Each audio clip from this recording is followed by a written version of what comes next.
personne ne peut arrêter celle ou celui qui a choisi d'écrire sa vie en mieux, de vivre sa vie mieux que ce qu'elle n'a connu avant. Je suis Vébé Toko, femme de lettres, conférencière, auteure, pasteur, formatrice au MJC Centre Gospel, à l'initiative de cette action divine qui est le I Am Conférence. Vous êtes sur I Need Air.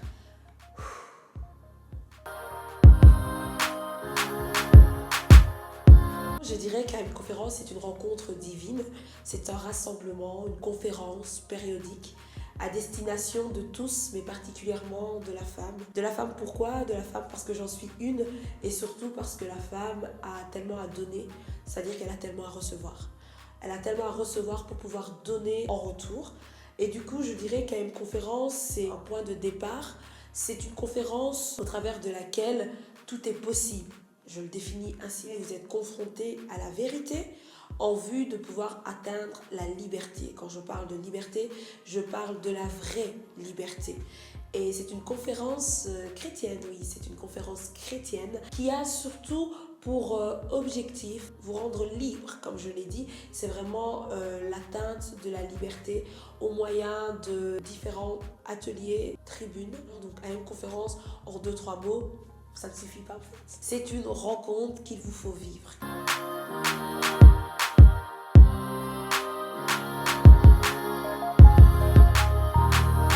Après 2 éditions, je dirais que le retour d'expérience est très simple.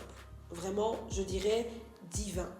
Je dis divin parce que finalement, on pourrait s'attendre à ce que, vu les acteurs, vu le bagage intellectuel qui a été mis pour préparer ces 2 éditions, on pourrait s'attendre à quelque chose de très, je ne dirais pas banal, mais je dirais à quelque chose de très commun.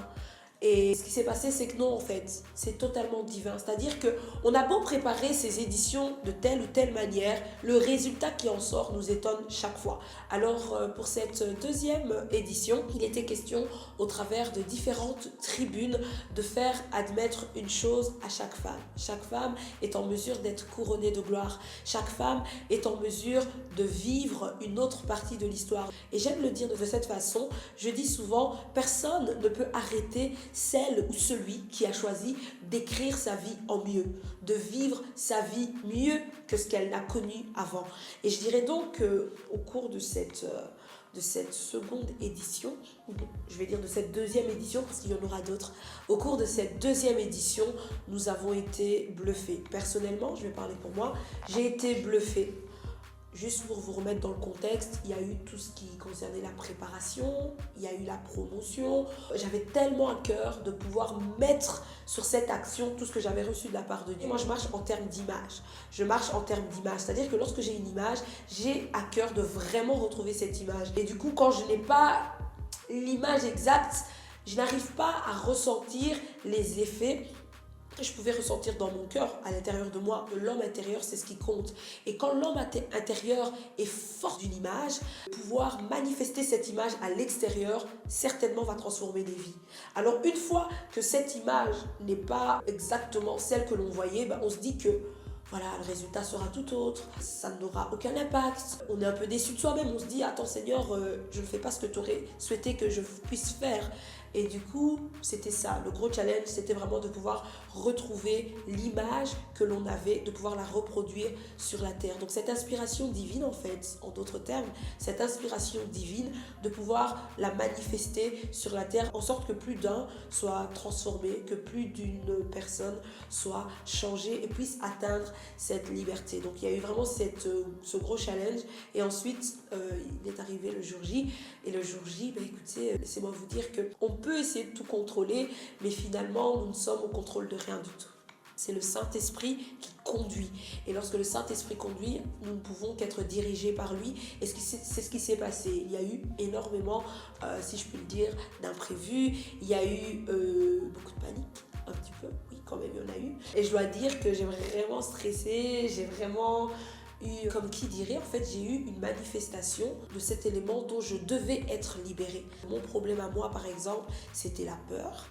le rejet sous toutes ses formes. Au moment où moi, j'avais conscience que j'atteignais ma liberté, il a fallu justement que la peur se manifeste le jour J pour que je puisse véritablement expérimenter ce que Dieu voyait, ce que Dieu veut, au-delà de ma personne sur terre qui connaît certaines circonstances, qui est confrontée à la peur. Dieu voulait me montrer que, écoute, je suis plus que ce que tu ne peux voir là. Et à ce moment-là, il a fallu que pour que j'expérimente ma liberté, que je passe par ce chemin de peur. Et c'est ce que j'ai expérimenté. Il y a eu 2 jours durant cette 2e édition. Le premier jour, c'était un festival gospel. Et le 2e jour, c'était donc une conférence à proprement dit. Et au cours de ces 2 journées, j'ai eu des moments de panique extrême.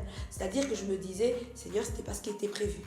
Que ce soit quelquefois au niveau de la ponctualité, quelquefois au niveau des empêchements des uns et des autres, quelquefois au niveau du planning qui n'est pas nécessairement respecté. C'est vrai que j'ai eu des gros stress. Après, ça c'est moi, parce que moi j'avais préparé l'événement, moi je savais et j'avais une image que je voulais absolument retrouver. Quand j'ai eu le retour des uns et des autres, ben, ils n'avaient pas remarqué ça. Pourquoi? Parce que l'action divine s'est produite. Et lorsque l'action divine se produit, il faut dire que le calme divin fait taire le bruit humain. Le calme divin fait taire tous ces bruits. Et du coup, même les hommes n'arrivent pas, enfin les hommes, je parle d'hommes, mais même les femmes qui étaient présentes surtout, n'ont pas détecté ces petits couacs que moi j'ai pu cibler. Je me suis dit, ok, c'est le Saint-Esprit qui conduit. Donc le Saint-Esprit sait exactement comment rendre parfait ce qui à nos yeux quelquefois peut paraître imparfait, peut paraître dysfonctionnel. Lui, le cher Saint-Esprit, sait comment nous conduire. Et du coup, tout s'est très bien passé. Il y a eu des moments de choc. On aurait pu croire que c'était un trouble, mais finalement ce trouble a apporté et produit beaucoup de paix. Donc je pense que, comme je le dis, c'est vraiment le Seigneur qui le fait. Pour cela, merci Seigneur.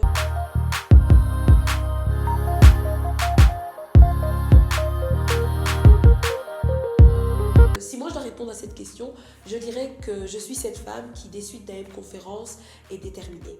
D'accord? Maintenant, je suis cette femme, c'était tout simplement une tribune qui était ouverte à disposition des femmes. C'est-à-dire que nous étions dans une tribune et j'aime préciser que ce n'était pas un tribunal. Je le dis pourquoi? Parce que c'est vrai que lorsque nous étions sur cette tribune, lorsque les regards se confrontaient, on détectait un peu de peur, un peu d'émoi, un peu de timidité, etc. Et très peu d'audace, très peu d'audace. Je suis cette femme, c'était une tribune tout simplement à disposition de toute femme pour qu'elle puisse se libérer. Quand je dis se libérer, je veux dire qu'elle puisse, au moyen de 2 mots, je suis, créer son monde, créer son univers.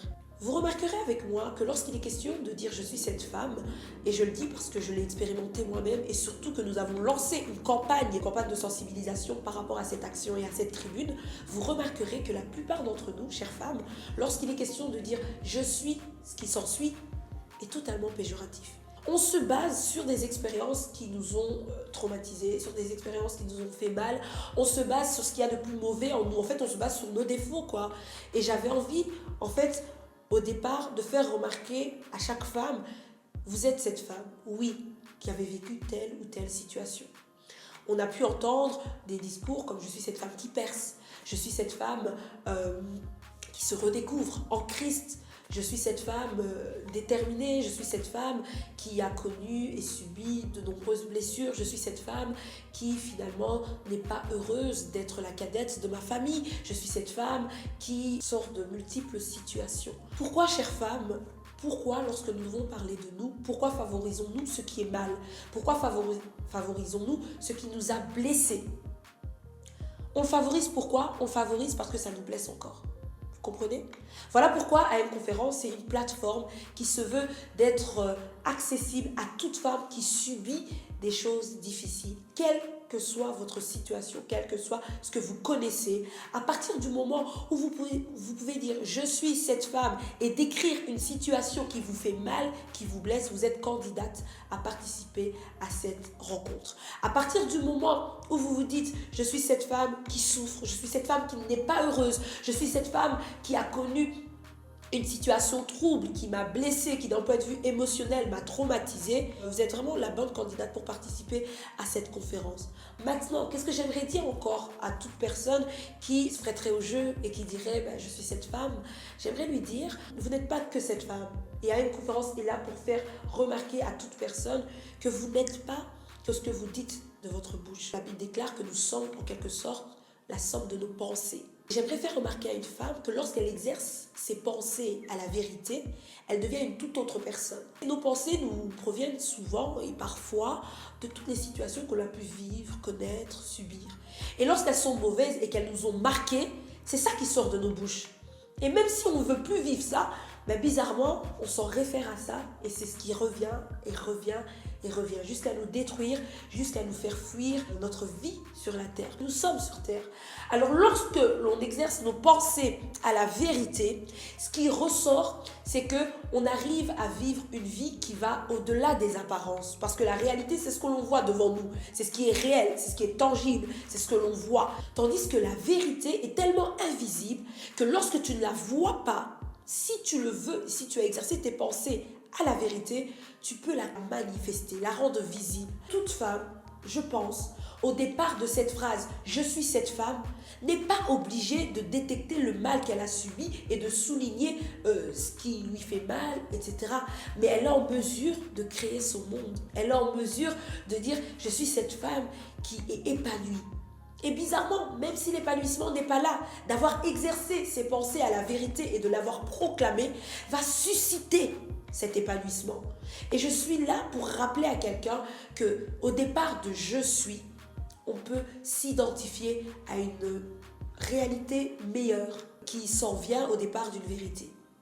Cette vérité, nous la trouvons dans la parole de Dieu. Comme je l'ai dit, à une conférence, c'est une conférence chrétienne. Donc, je suis cette femme, c'est une campagne à destination d'une femme qui a conscience qu'elle est certes une femme avec un parcours donné, mais qu'elle n'est pas juste cette femme-là.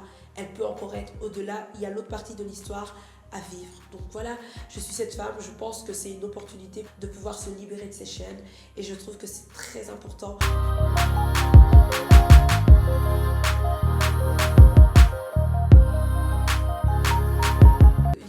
Que je sors de mon livre, former tel que Dieu trouve bon de l'être, c'est l'être divinement.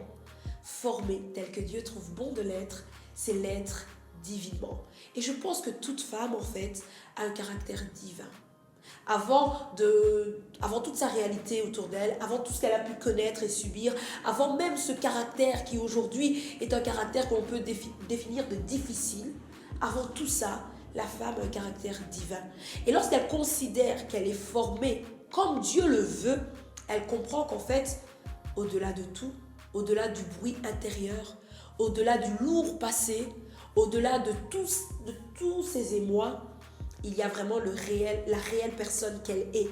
Une personne vivante, une personne avec des ambitions, une vision, des convictions. J'ai à cœur de faire de chaque femme, et j'ai à cœur de faire de vous, pourquoi pas, une femme de conviction, une femme qui a des ambitions, une femme qui est dirigée par une vision, et je le dirais même mieux, une femme de direction. Alors, c'est ce que je dirais, et j'espère que pour vous, je suscite, réveille cette femme. Que Dieu vous bénisse, vous étiez sur I-Need-Air, je suis Vévé Toko, à l'initiative de cette action divine qui est I Am Conférence. Je vous dis à très bientôt.